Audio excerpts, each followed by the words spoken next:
Okay, YouTubers, this is the Angryprepper. So today's video, we're gonna go over fire safety. Now, I did this video 4 years ago. I found it and I was gonna re-release it and I'm like, video was 4 years old. I looked 4 years younger and I'm like, fuck it, let's just update it. Especially after what just happened in the Bronx. Now, for those of you that might not know, in the Bronx, there was a big to-do fire where 17 people passed away. Basically, they passed away because there was a door left open to the fire apartment, and smoke traveled up throughout the building. With that, guys, it seems like as of right now, from what I'm gathering, from all the information that I'm being told, it seems like everybody was found in the staircase or in the hallway, so they weren't in their apartments. Which is, I'm going to get to later why that matters. But fire safety, guys, is something that preppers do not talk about. I think we take this for granted, all of us, including myself. We take this for granted because it's an easy thought process, right? There's a fire, you leave. If you have the ability to fight it, if you have a fire extinguisher, then go ahead and have at it. You can even slow it down if you have a fire extinguisher. We'll get to that in a little bit. There are a lot of people out there, including preppers, that do not know what to do during a fire or before a fire or after a fire. So this is going to be a basic safety video on such. Now, this also, guys, can pertain to people who have homes, right? So fire safety also pertains to people that have homes, not just city dwellers. There was a big fire back in 2011 where it killed 3 kids. That was in Connecticut. The mother lost 3 kids and her father, and that was a very bad fire, especially for firemen who were responding. That was on Christmas Eve of December 2011. I remember that fire specifically because there were no working smoke detectors rather, sorry, in the house, and obviously they woke up a bit too late. So with that, guys, that was a huge tragedy in Connecticut. And so I like to talk about fire safety and what you could do. Now, your first line of defense for fire safety, guys, is a smoke detector. You should have a combo smoke detector in these days and ages, meaning you should have one for carbon monoxide and smoke, because carbon monoxide poisoning is also common in a lot of homes. And you definitely want your detector to detect that, to let you know there's high levels of CO in your house, you should leave. A smoke detector obviously goes without saying, guys. That is something that's going to alert you first. You could be sleeping. You could not be paying attention. You could, be welding something in your home. And I don't know why you'd be welding in your home, but nonetheless, you could be doing something in your home and not paying attention to the smell. Well, the smoke detector can pick that up. Also, the smell might get locked off somewhere on the other side of the apartment or the house. Smoke detector is going to let you know. So smoke detector is your first line of defense. Make sure you change the batteries out, guys, when you change the clocks, or put it in your calendar when to change the batteries. Because most clocks now, they do it automatically, especially your phones. So with that being said, just make sure you put in your calendar when to change the battery. Placement of your smoke detector is very important. Let's say you have a 3-story house, and I mean 3-story, I mean 2-story, including the basement. Make sure you have one in the basement, main floor, and then second floor, right? If you want to get real crazy, you can put one up in the attic, which doesn't make sense, but some people do, especially if you have a room in the attic. Now, with that, guys, when you hang up your smoke detector, sorry, I keep calling it a fire detector. When you hang up your smoke detector, make sure it's about a foot or so away from the ceiling. Do not put it at the very top. Now, I know apartments here in the city, they have it on the ceiling, especially if they're hardwired in. They have it in the ceiling. But make sure it's about a foot or half a foot from the ceiling itself, especially if you do a lot of cooking. That thing's going to go off all the time.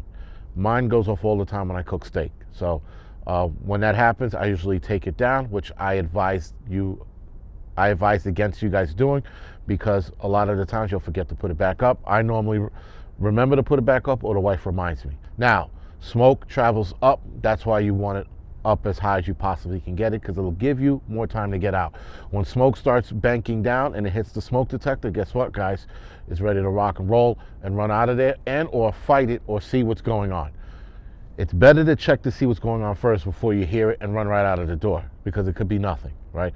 It could be smoke coming in from outside from a fire across the street, and here you are standing outside in your fucking pajamas downstairs because you flipped out. So check to see what's going on first before you pop up out of bed and run out of the door. Fire extinguishers, guys, are your second line of defense.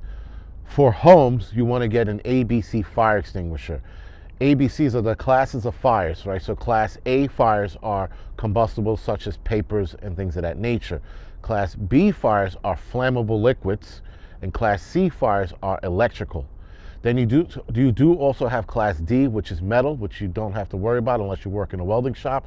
And you also have class K fires, which are predominantly classified in restaurants. So you don't have to worry about that unless you have a restaurant running out of your home. Now, a lot of the fire extinguishers are multi-purpose dry chem or sodium bicarbonate. Now, sodium bicarbonate is mainly for restaurants, but you can also get that if that's what your fire extinguisher has. Whatever it is, guys, it's going to put the fire out of a sanctioned fire extinguisher company. People used to put flour and sugar on fires, right? They used to throw flour and sugar on fires. I advise against that. That could cause something called a dust explosion and compound the situations. Now, in a home, I have done it before, and my house didn't bust into flames, but I recommend against doing it. There were a couple of fires that have at sugar fineries that have exploded because of the dust that's in the air. So keep that in mind. Throwing fire and or baking soda is bad. You can use sand if you have sand in around your home for some strange reason, or you live on a beach. You can use sand as well. But again, guys, using that kind of stuff like sand or a fire extinguisher is pertaining to smaller fires, because you are not going to put out a house fire with a fire extinguisher. A fire extinguisher is to douse a small fire or get you out of the situation. So if the fire is raging in one part of your house and it has a whole room going, you're using that fire extinguisher to get the hell out of there. Fire extinguishers do need to be recharged after every use. So even if you use the fire extinguisher and it's a small campfire in your kitchen and you go, psst, you still have to recharge that fire extinguisher after you use it. That's considered being used and it has to be recharged. You can also recharge a fire extinguisher every year. That's up to you, or you could just buy a whole new one, because it is expensive to recharge them when you could just buy a new one for less the cost, right? So keep that in mind when it's time to look at the fire extinguisher every year, which means inspecting it. Look at the gauge on it, make sure the gauge is still in the green, not in the red, or not dropped all the way down. Make sure that it's not leaking anywhere, leaking all over the place, and then you can get it recharged for the next year. Your third line of defense, guys, is an escape plan. Make sure you have a viable escape plan to get out of that situation. If you live in a building like mine or a high rise like the one in the Bronx, you have to have an escape plan to get out of there. Now, if you live in a high rise like that, you ought to stay in your apartment. If smoke is coming into your apartment, block it with a towel underneath the door. If it's coming over the vent, hopefully you have duct tape. You could duct tape the vent shut, and it'll buy you some more time. Wait till help gets there. Do not venture out into a smoky hallway or smoky staircase, because you will be overcome with smoke, pass out, and die. That is the order. Pass out, then you die, right? Those people didn't die from fire, they died from smoke and inhalation. So keep your ass in your house. Now, if that fire is in your apartment, you shut the door on your way out. Come hella high water, guys, you are getting that door closed. That man said that he left the door open and it wouldn't close. I call bullshit on that, but that's me. Every door in the city has a self-closing mechanism because of fires in the past. So that the fact that the door got jammed open, either he swung it open too hard and it hit the sheetrock behind and it got stuck like that.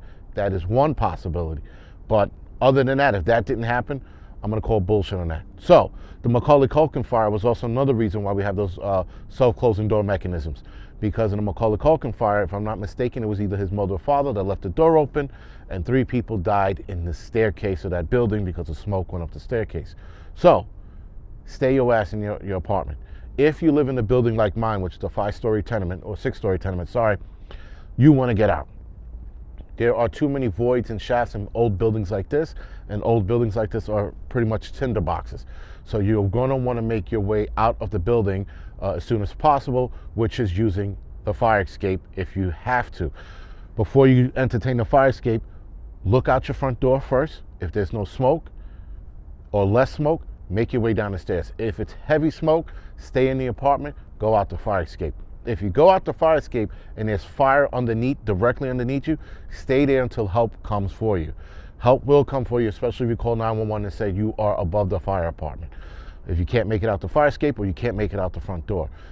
If you know where your neighbor's apartment is in that smoke, you could probably make it across the hallway to them and get out onto their fire escape and make your way down that way. Now, most of the times, 2 apartments share a fire escape. I'm going to show you this. There's 2 apartments to this fire escape going all the way up, as you can see in this video. So, going right next door to your neighbor is not going to work. You might have to go down the hall to the next neighbor who's probably on the opposite fire escape that's going to get you out of that situation. But you do that if you absolutely have to, if all bets are off. Other than that, stay in the apartment, wait for help to come. Now, as far as fire escape goes, guys, this is how you go down a fire escape. You go down backwards. You do not go down forwards. You go down backwards like you're climbing a ladder, right? It's called a fire escape. It's almost designed as a ladder. It is set like steps, but it's so steep that you have to face the ladder like such and go down backwards. That's how you go down a fire escape. Do not go down facing forward. You could trip, fall, and end over the fucking over the rail. And now you're taking the express down to the ground.